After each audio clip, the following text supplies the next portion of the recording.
been learning to play the drums using the Breakbeat Bible. It's a very good book.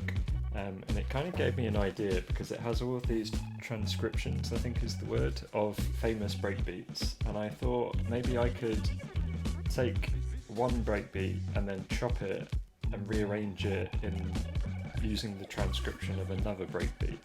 I didn't know whether it would work, so I didn't film it because I thought it would take ages. And it's actually turned out alright. So I'll show you. The sample that I used was this one called Captain Sky Super Sperm, because it just sounded funny. So this is what it originally sounded like.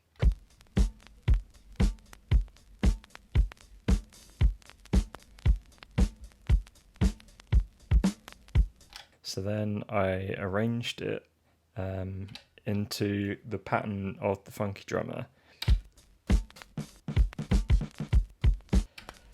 Some I left the kick and the hi-hat and the snare and the hi-hat. Others I just got individual hits. And then I've layered it as well with the... So I've got track 2 is the sample, and then track 3 hi-hats and ghost note snares. Now I used 2 different tracks because then I can layer them up, because in the sample I didn't have things like a hi-hat and a ghost snare hitting at the same time. Probably like, why has Dave got a cloth over it? So I watched this YouTube video and this guy just said it basically deadens the sound. So if you've got a rubbish bass like me, which I'll show you what it would sound like without it.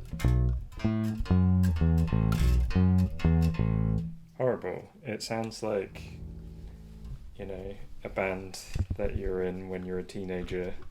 It's got that horrible flappy bass sound. Put this on it.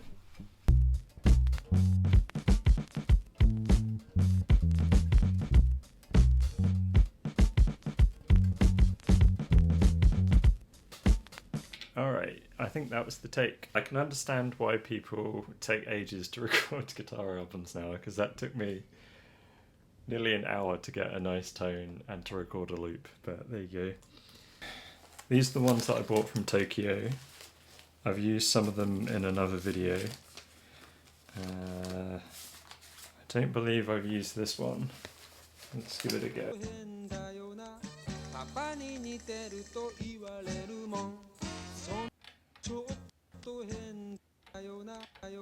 Alright, let's see what we've got.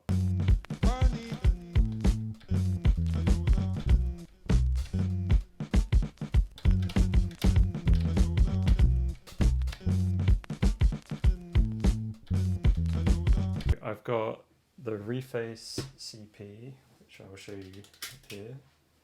It's just on the top. So I've got this running into the Chrome console. So that's it without it. That's it with it.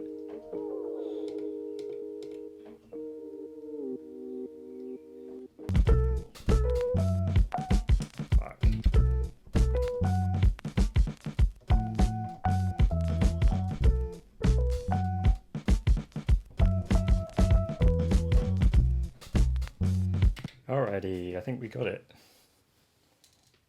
Let's see. Right, so I'm going to exit that. I'm going to turn this into a flex track. And it is going to be track 5. There it is, beautiful.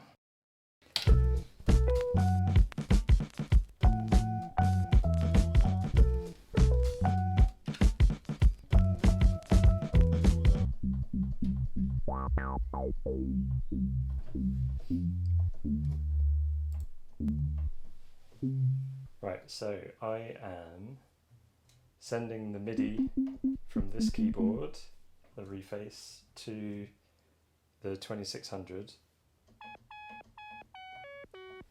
That's what we've got from the 2600, and then it's got a spring reverb in it with an actual spring. If you bang it, you can hear it, and then I'm running it a little bit through the Chroma console just to give it that. I've got cassette effect on it and a doubler.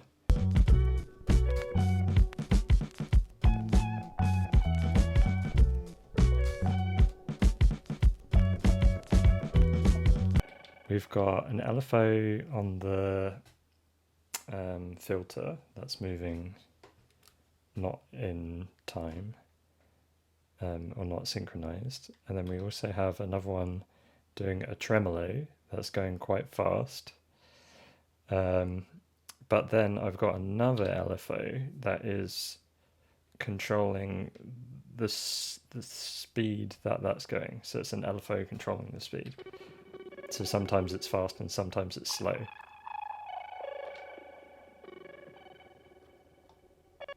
House. Wild and wonderful. And you don't stop. This piece could easily become the favorite final track of a disco evening just before close. Let's use this and let's just chop it up.